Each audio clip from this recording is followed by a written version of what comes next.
Eu sou humano e, portanto, nada do que é humano me é estranho.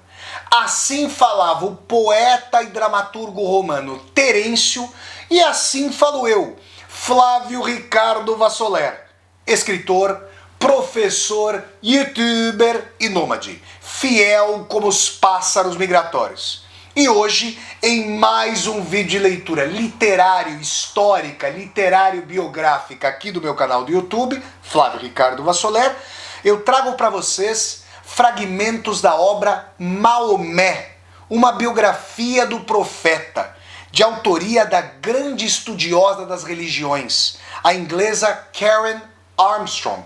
Sem mais então, passemos a palavra a Karen Armstrong para que ela nos fale sobre Maomé, uma biografia do profeta. A ideia de que o Islã tem uma perigosa inclinação para a violência ainda está, infelizmente, bem viva. Durante as infinitas discussões que se seguiram à tragédia do 11 de setembro de 2001, os críticos do Islã não raro citaram fora do contexto as mais violentas passagens do Corão, argumentando que esses versículos poderiam simplesmente inspirar e aprovar o extremismo. Todos eles com frequência ignoram o fato de que as escrituras judaicas e cristãs podem ser igualmente belicosas. Na Torá judaica, a parte mais sagrada justamente da Bíblia hebraica, os israelitas são repetidamente conclamados a expulsar os cananeus da terra prometida, a destruir os seus símbolos sagrados e a não fazer nenhum tipo de acordo com eles. Uma parcela dos fundamentalistas judeus usa esses textos para justificar a violência contra os palestinos e a oposição religiosa ao processo de paz no Oriente Médio. Mas quase todos conhecem bastante bem o judaísmo para saber que essas passagens intransigentes não são totalmente representativas e que as usar dessa maneira é ilegítimo. Do mesmo modo, Jesus normalmente é apresentado como pacifista, porém nos evangelhos ele com frequência fala e se comporta com muita agressividade. Numa ocasião, chega mesmo a dizer que não veio para trazer a paz, mas a espada. Contudo, ninguém citou esses textos quando os cristãos sérvios massacraram 8.000 muçulmanos em Srebrenica. Ninguém acusou o cristianismo de ser uma religião intrinsecamente perigosa e violenta, pois são muitos os que sabem da complexidade dessa religião para entender que seria muito impróprio fazer tal acusação. Mas a ampla maioria dos ocidentais tem uma compreensão tão insuficiente do Islã que não está preparada para julgá-lo de modo justo ou discutir esse assunto de forma proveitosa. A própria ideia de que Maomé poderia ter encontrado algo em prol da matança de 11 de setembro é uma aberração, porque ele gastou parte de sua vida tentando impedir esse tipo de massacre indiscriminado. A própria palavra Islam, que significa submissão existencial de todo o seu ser a Deus, exigida dos muçulmanos, está relacionada a salam, paz. E mais importante, Maomé de fato renunciou à violência e perseguiu uma ousada e inspirada política de não violência, digna de um Mahatma Gandhi. Ao imaginar que a Guerra Santa era a culminação de sua carreira profética, os fundamentalistas distorceram por completo o significado da vida de Maomé. Longe de ser o pai da jihad, Maomé foi um pacifista que arriscou a vida e quase perdeu a lealdade dos companheiros mais próximos porque estava decidido a promover a reconciliação com Meca. Em vez de lutar até a morte numa guerra intransigente, estava disposto a negociar e a chegar a um acordo. Essa aparente humilhação e capitulação provou, nas palavras do Corão, ter sido uma grande vitória. Fath. Quando o Império Muçulmano se estabeleceu no século VII, a Europa era uma região atrasada. O Islã rapidamente invadiu boa parte do mundo cristão, tanto no Oriente Médio como na África do Norte, cuja grande igreja tivera crucial importância para a Igreja de Roma. Esse brilhante sucesso era intimidador.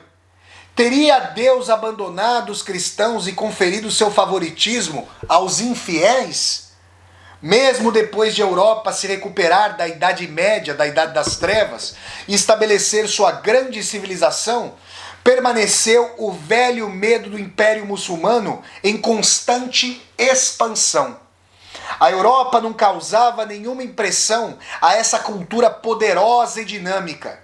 O projeto das cruzadas dos séculos XII e XIII acabou fracassando e, mais tarde, os turcos otomanos trouxeram o Islã à sua soleira. Esse medo impossibilitou os cristãos ocidentais de ser racionais ou objetivos em relação à religião muçulmana. Ao mesmo tempo que teciam pavorosas fantasias sobre os judeus, desenvolviam uma imagem distorcida do Islã, o que se refletiu nas suas próprias e ocultas ansiedades. Intelectuais ocidentais denunciavam o islamismo como uma religião blasfema e o seu profeta Maomé como grande farsante, que fundou uma violenta religião da espada para conquistar o mundo. Maomé se tornou um bicho-papão para os europeus, usado pelas mães para assustar crianças desobedientes. Nas peças teatrais, é apresentado como inimigo da civilização ocidental, que lutou com o nosso bravo São Jorge.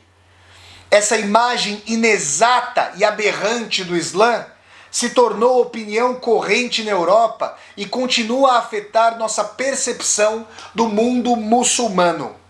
O problema tem se agravado pelo fato de que, pela primeira vez na história do Islã, os muçulmanos começaram a cultivar um ódio veemente em relação ao Ocidente. Em parte, isso se deve ao comportamento da Europa e dos Estados Unidos no mundo islâmico. E é um erro imaginar que o Islã é uma religião intrinsecamente violenta ou fanática, como às vezes se sugere. Vou repetir aqui, gente. Karen Armstrong, estudiosa das religiões, sobretudo as monoteístas, judaísmo, cristianismo e islamismo. É um erro imaginar que o Islã é uma religião intrinsecamente violenta ou fanática, como às vezes se sugere. O Islã é uma religião universal e não há nada nele de agressivamente oriental ou anti-ocidental. Na verdade, quando os muçulmanos descobriram pela primeira vez o Ocidente colonial, durante o século XVIII, muitos ficaram impressionados com a sua moderna civilização e tentaram imitá-lo. Mas, em anos recentes, o entusiasmo inicial deu lugar ao ressentimento amargo. Também devemos lembrar que o fundamentalismo veio à tona em muitas religiões e parece ser uma resposta mundial ao peculiar estilo de vida do final do século XX. Hindus radicais foram para as ruas defender o sistema de castas e se opor aos muçulmanos da Índia. Os fundamentalistas judeus fizeram assentamentos ilegais na Cisjordânia e na faixa de Gaza e juraram expulsar todos os árabes de sua terra santa. É errado, portanto, supor que o extremismo muçulmano é típico do Islã. Eu repito, é errado, portanto, supor que o extremismo muçulmano é típico do Islã. Exemplo claro de visão estereotipada é a suposição generalizada de que a prática islâmica na Arábia Saudita é a forma mais autêntica de religião. Aparentemente mais arcaica, supõe-se que seja mais semelhante à prática das primeiras comunidades muçulmanas. Já que o Ocidente há tempo vem considerando detestável o regime da Arábia Saudita, tende igualmente a desconsiderar o Islã. Mas o wahhabismo é apenas uma seita islâmica. Desenvolveu-se no século XVIII e era parecida com a seita dos puritanos cristãos, que floresceu durante o século XVII na Inglaterra, na Holanda e em Massachusetts. Tanto os puritanos como os wahhabistas dizem retornar à fé original, mas ambos eram, de fato, um fenômeno completamente novo e uma resposta às condições específicas de seu tempo. Tanto os wahhabitas como os puritanos exerceram importante influência no mundo muçulmano e cristão, respectivamente, mas é um erro considerar as duas seitas como normativas das respectivas religiões. Os movimentos de reforma em qualquer religião tentam retornar ao espírito original do fundador, mas nunca é possível reproduzir completamente as condições iniciais. As grandes religiões abordaram os mesmos temas, mas cada uma tem a sua própria visão. Assim, temos de considerar a razão pela qual os muçulmanos veem a política como uma obrigação religiosa. Maomé conseguiu extraordinário sucesso político e os cristãos veem nesse triunfo terreno uma sacralidade questionável.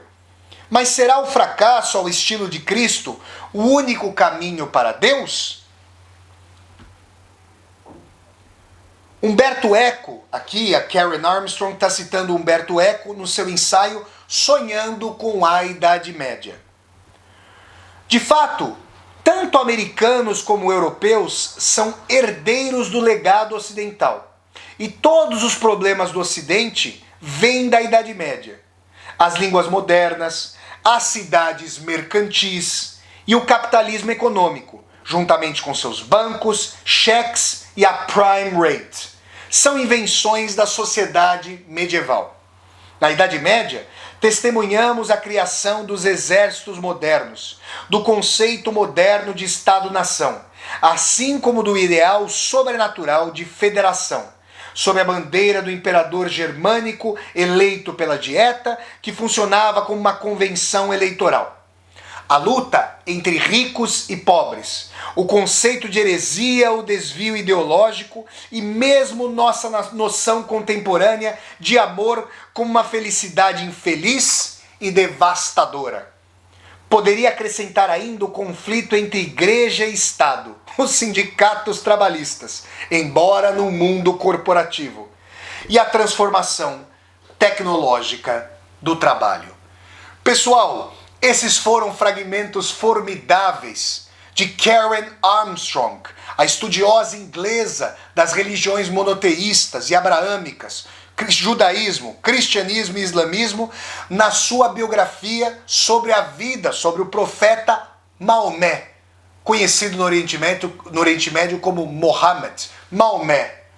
Uma biografia do profeta de Karen Armstrong.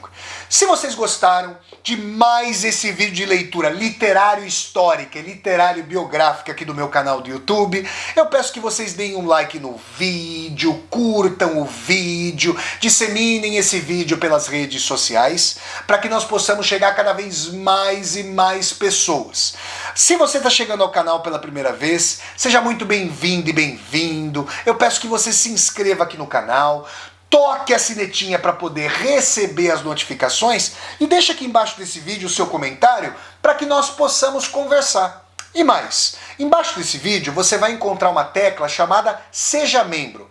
Se você gosta das minhas resenhas de livros, das minhas resenhas de filmes, das aulas ao vivo desse canal e dos vídeos de leitura literário histórico ou literário biográfica, considere a possibilidade, ao clicar na tecla Seja Membro, de se tornar justamente um membro ou uma membro humanista aqui do meu canal e, segundo sua possibilidade financeira, apoiar este meu projeto de universidade aberta no YouTube. Então é isso, pessoal. Até o próximo vídeo de leitura literária, gente. Tchau, tchau!